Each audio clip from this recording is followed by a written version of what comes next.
Welcome back. If you are late joining us and have missed the first part of this video, I would encourage you to go back and make sure you watch the first video in the basic touch-ups on the Elements for Bloggers series before you hit this one. That way you'll make sure you know where you are. We've done the under eye circles and the eyebrows, fixing those in the last video, and now we're ready to go and whiten these teeth.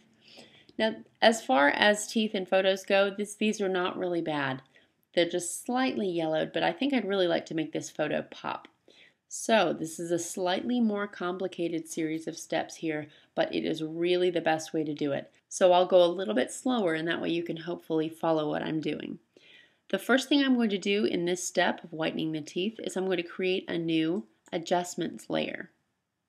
I'm going to create a Hue Saturation Adjustment. And what I'm trying to achieve here is this new layer I'm going to make black and white, and then I'm going to brighten the whole entire layer. So let's do that. The middle toggle here is for saturation. I'm going to take that down.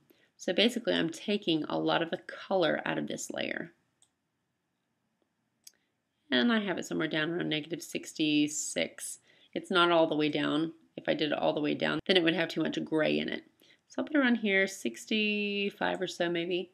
And then I'm going to bump up the lightness, really kind of blowing this layer out.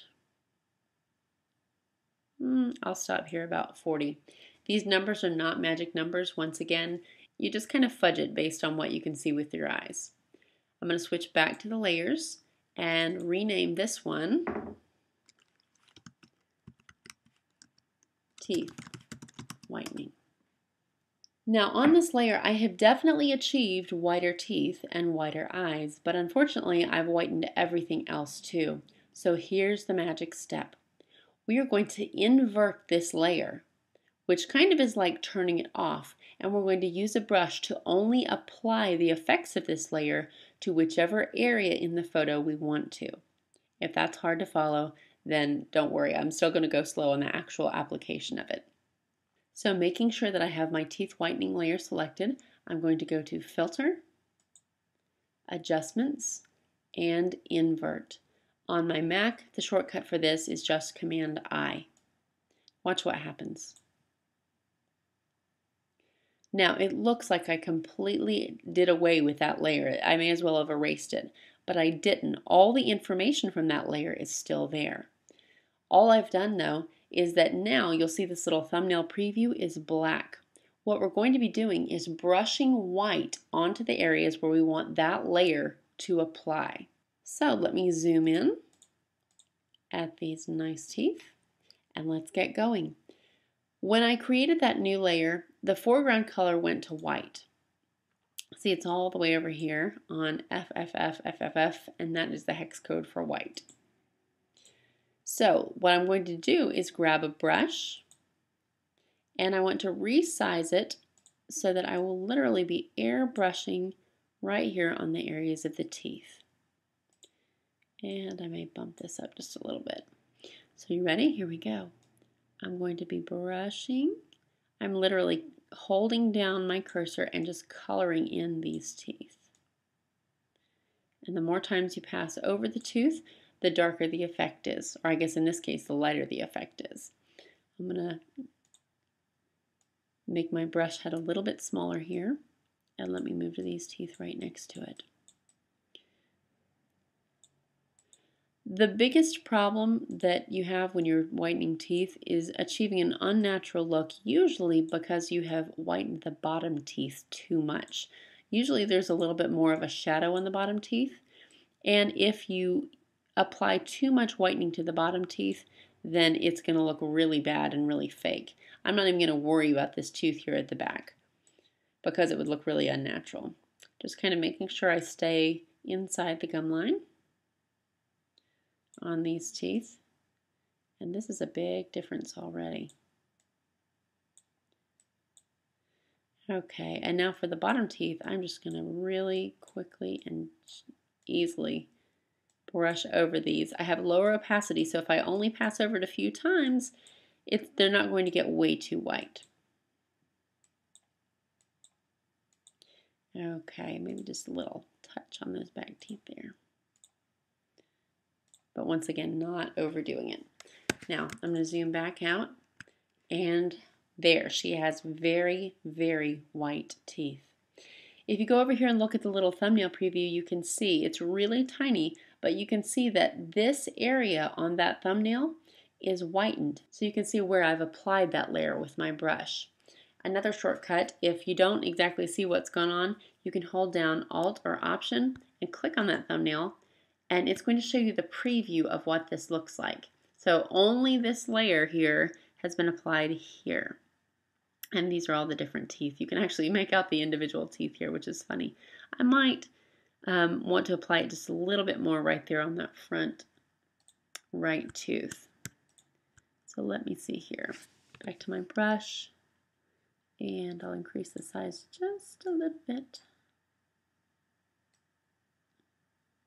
There we go. Let me take a look at that preview again.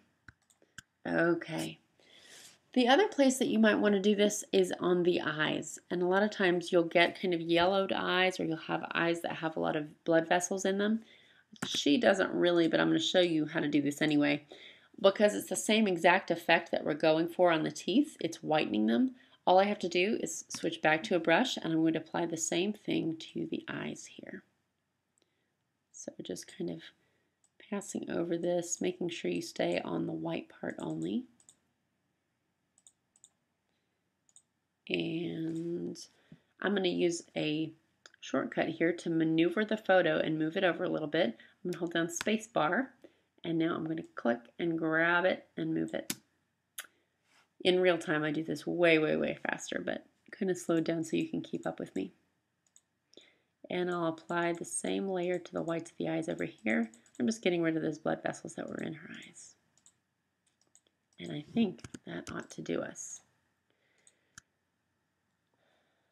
Now you have to be really careful in doing this that you don't achieve a totally unnatural look. You don't want to look like the people on the teeth whitening commercials that are obviously way overdone. I'm going to take this and turn down the opacity to, let's see, 60. This looks okay to me still at about 65%. So I think I'll keep this. Are you ready to see what the whole before and after looks like? I'm going to go back down here to the bottom and turn the whole thing on and off. Holding down Option or Alt, I'm going to click that bottom eye.